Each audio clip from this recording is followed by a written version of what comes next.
শেখ হাসিনার জন্য আমাদের কষ্ট হয় যারা আমরা মুসলিম লীগ করি। কেন কষ্ট হয় জানেন? তার পিতা শেখ মুজিবুর রহমান 1941 সালে মুসলিম লীগের পতাকা নিয়ে রাজনীতি শুরু করেছে। অসৎ উদ্দেশ্য নিয়ে যারা রাজনৈতিক দল প্রতিষ্ঠা করেছেন তার প্রত্যেকটি নেতা এবং কর্মী ক্ষমতায় গিয়ে জনগণের অর্থ লুণ্ঠন করেছে। 1969 সালে ছাত্র জনতার আন্দোলনে মুসলিম লীগ পদত্যাগ করেছে। 4টি ছাত্র মারা গিয়েছিল। 23শে মার্চ আমরা পদত্যাগ করে আমি আমার হলেই ছিলাম।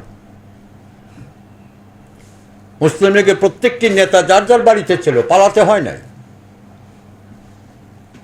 তোমরা পালালে কেন?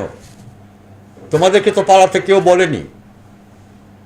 তোমাদের বিবেক বলেছে যে তোমরা 15 বছরে এই জনগণের উপরে যে অন্যায় অত্যাচার এবং লুণ্ঠন করেছো, তোমাদের বেঁচে থাকার সম্ভাবনা খুবই কম, তাই তোমরা আত্মরক্ষার জন্য পালিয়ে গিয়েছো। এটা তো রাজনীতি নয়। সারা অঙ্গে ঘা, কোথায় আপনি মলম দেবেন? আওয়ামী লীগ সম্পর্কে কথা বলে লাভ নেই। শেখ হাসিনার জন্য আমাদের কষ্ট হয় যারা আমরা মুসলিম লীগ করি। কেন কষ্ট হয় জানেন? তার পিতা শেখ মুজিবুর রহমান 1941 সালে মুসলিম লীগের পতাকা নিয়ে রাজনীতি শুরু করেছে। আমাদের প্রতিষ্ঠান থেকে সে গড়ে উঠেছিল একটা রাজনৈতিক নেতা হিসাবে। এখন তার কন্যা যখন এভাবে দেশ থেকে পালিয়ে যায়, তার বিরুদ্ধে যখন হাজার হাজার কোটি টাকা আত্মসাতের অভিযোগ আসে, তখন আমাদের কাছে তো খারাপ লাগবেই। After all we are human being. ঐতিহ্যকে তো আমরা অস্বীকার করতে পারি না। 1206 খ্রিস্টাব্দ থেকে 1857 সাল পর্যন্ত মুসলমানরা ভারতকে শাসন করেছে, তিল তিল করে ভারতকে তৈরি করেছে। পৃথিবীতে তখন ভারত ছিল একটি সমৃদ্ধ দেশ। সম্পদে, বৈভবে, স্থাপত্যে পৃথিবীতে অনন্য সাধারণ একটা রাষ্ট্র হিসাবে ভারতবর্ষকে গড়ে তুলেছিল মুসলমান শাসকরা। ইংরেজরা সেটা নিয়ে গেল সংখ্যাগরিষ্ঠ হিন্দুদের হাত থেকে।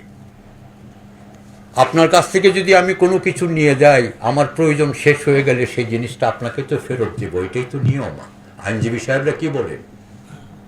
ব্রিটিশরা যে মুসলমানদের কাছ থেকে জোর করে ভারতটাকে নিয়ে গেল, যাওয়ার সময় কিন্তু আমাদের হাতে হস্তান্তর করে যায়নি, এটা দিয়ে গেল কংগ্রেসের হাতে। কিন্তু 600 বছরের দখলদারিত্বের জন্য দিল্লির মসনদের উপরে এখন ওই উপমহাদেশের মুসলমানদের অধিকার রয়েছে।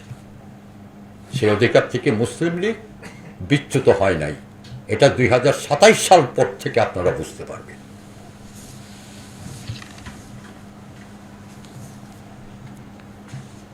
আজকে বাংলাদেশ 3 দিক ভারত পরিবেষ্টিত। তারা ভেবেছে যে বাংলাদেশের এই মুসলমানরা ভারত পরিবেষ্টিত, আমাদেরকে তারা যে কোনো সময় দখল করে নিয়ে যাবে।